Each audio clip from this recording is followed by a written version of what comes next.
Allahu Akbar,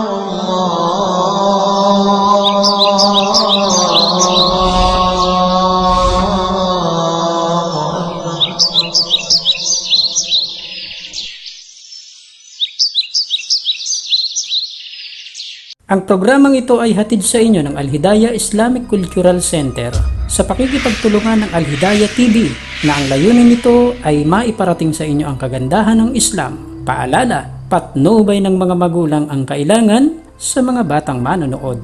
Ang tatlong henerasyon ng tao, saan ka ba nabibilang? May tatlong uri ng henerasyon ang tao. Halika na, tuklasin natin ang realidad ng mundo. Ang unang henerasyon ng tao ay walang sapat na kaalaman sa lahat ng mga bagay at karamihan noon nakikita ang tao sumasamba sa ribulto. Gumagawa sila ng sarili nilang santo na mula sa ninuno, bayani o mga mabubuting tao. Kasabay din nito ay ang kanilang pananamit dahil sa kamangmangan. Hindi nila alintana ang kanilang maseselang parte ng katawan. Babae man ito o lalaki sapagkat baliwala na sa kanila na makita ito ng iba. Sapagkat sa panahong iyon, ang mga kababaihan at kalalakihan ay halos hubad na talaga. At isa pa rin sa mga tanda ng kamangmangan sa panahong iyon ay ang mga tato sa katawan. Mapa sa babae o lalaki, bata man o matanda, may ngipin o wala. Sapagkat hindi pa uso nun ang salitang apelyido. At sa pamamagitan ng tato sa katawan, ay nalalaman kung kaninong angkan ka nabibilang. Kung siya ay magpapakasal o mamamatay sa ibang lugar, sa pamamagitan ng kanyang tato ay nalalaman kung kaninong angkan ba ito nabibilang. Kaya ang tatlong ito ay simbolo ng kamangmangan sa panahon ng unang henerasyon. Ang pagiging pagano, ang paghuhubad ng katawan, gayon din ang mga tato sa katawan. Sa pangalawang henerasyon ng tao sa mundo, naihango sa kamangmangan ng tao sapagkat dumating na sa kanila ang kaalaman. Ang pagiging pagano ay talamak pa din naman. Subalit ang dating anito napalitan ng mas magandang imahe ng santo. At mayroon naman na natutunan nila talaga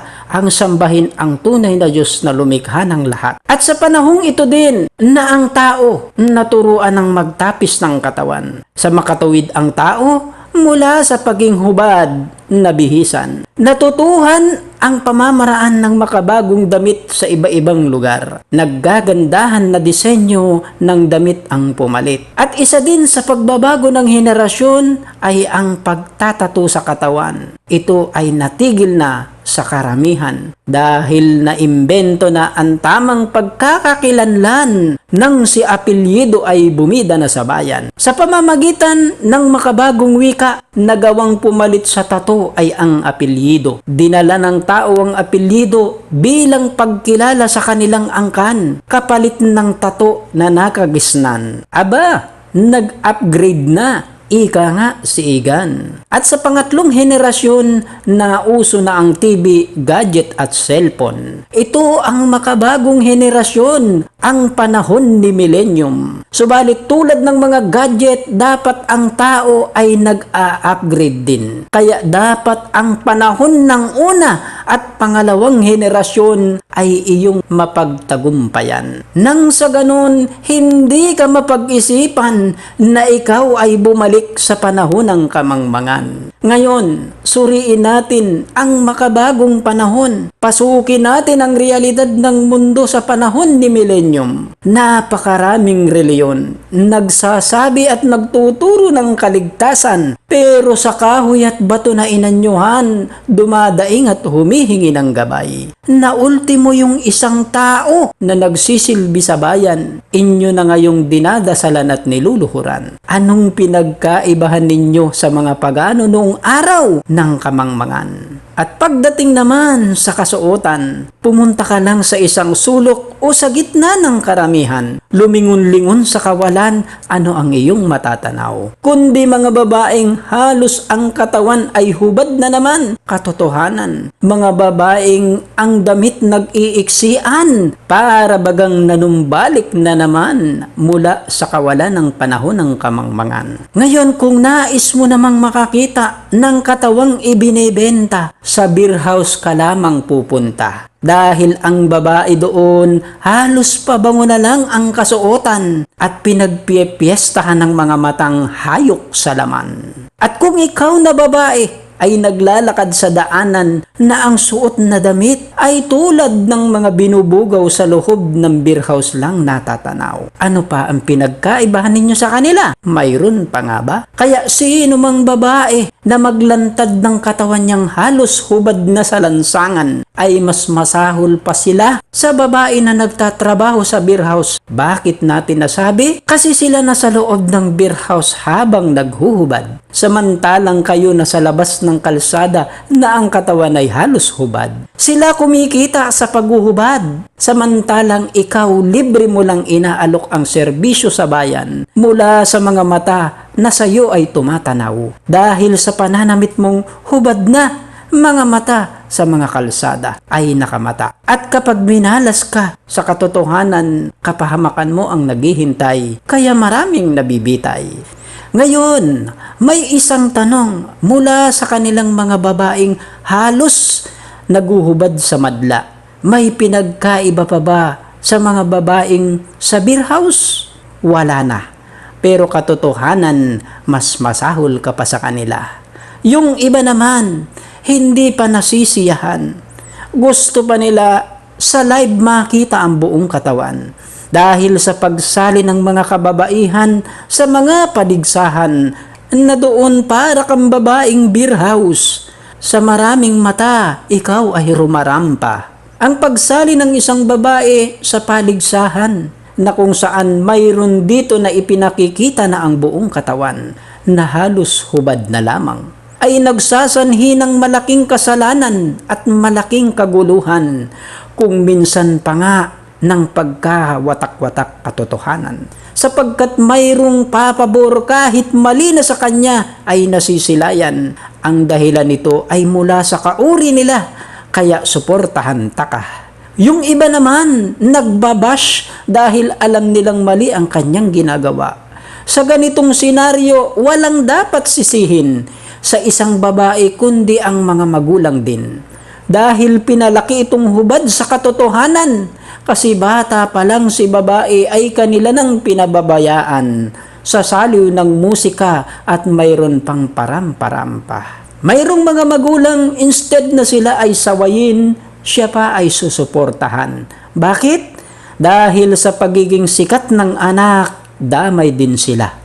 Dahil hindi nila nagawa ito noon sa sarili lang nila. Bukod dito ang malaking gantimpala na kanilang makukuha. Kaya katawan ng anak ipinangangalakal na. Maraming nanonood sa anak na halos hubad na rumarampa. Kaya ang tulad ng mga babaeng ito ay babaeng beer house. Dahil sa pamamagitan din ng iyong katawan na ipinakikita at kinakalakal. Kaya ang isang mabuting babae, yaong sumusunod sa utos ng may kapal.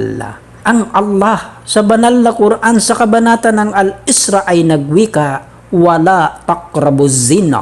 At sa pamamagitan ng iyong ginagawa, nakakapang-akit ka ng kasalanan sa iba. Kaya sino man ang dapuan ng kaparusahan mula sa Allah sa lugar na iyon o habang ginagawa ang kasalanan, damay ka katotohanan.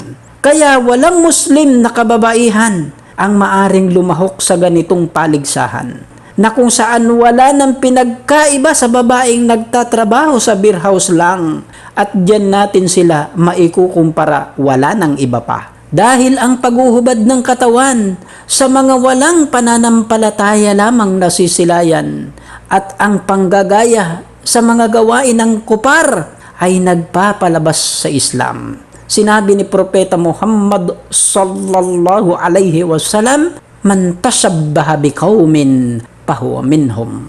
Ang mga babae at lalaki naman ngayon, makikita mo sila kahit saan lugar.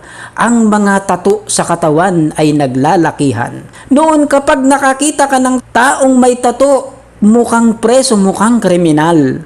Nasaan ang hustisya? Dahil kung ang tao na may tattoo ay kilala siyang tao, ay cool lang. Yung iba palusot pa, sabi nila, arts ang tawag dyan. Kaya katotohanan, ang tao sa panahon ni Millennium, hindi nag-upgrade kundi nag-downgrade. Dahil bumalik silang muli sa panahon ng kamangmangan. Kaya sino man ang mayroong matibay na gabay, katotohanan, ang kanyang katawan ay kanyang pangangalagaan, na tanging ang asawa lamang ang may karapatan. Subalit ang mga mangmang, ito ay kabaliktaran, dahil ang hubad na katawan, hindi lang pang-asawa para din sa bayan, wal-iyadu billah. Mga gawaing ipinag-utos ng syaitan, ang kanilang kinagigiliwan. Kaya sabi ng dakilang Allah, si Satanas ang matinding kalaban. At ang yapak niya, huwag ninyong susundan. Kaya kayong mga babae, magbalot ng katawan. Wala tatabi'u aqwatu syaitan, innahu lakum audwum mubin.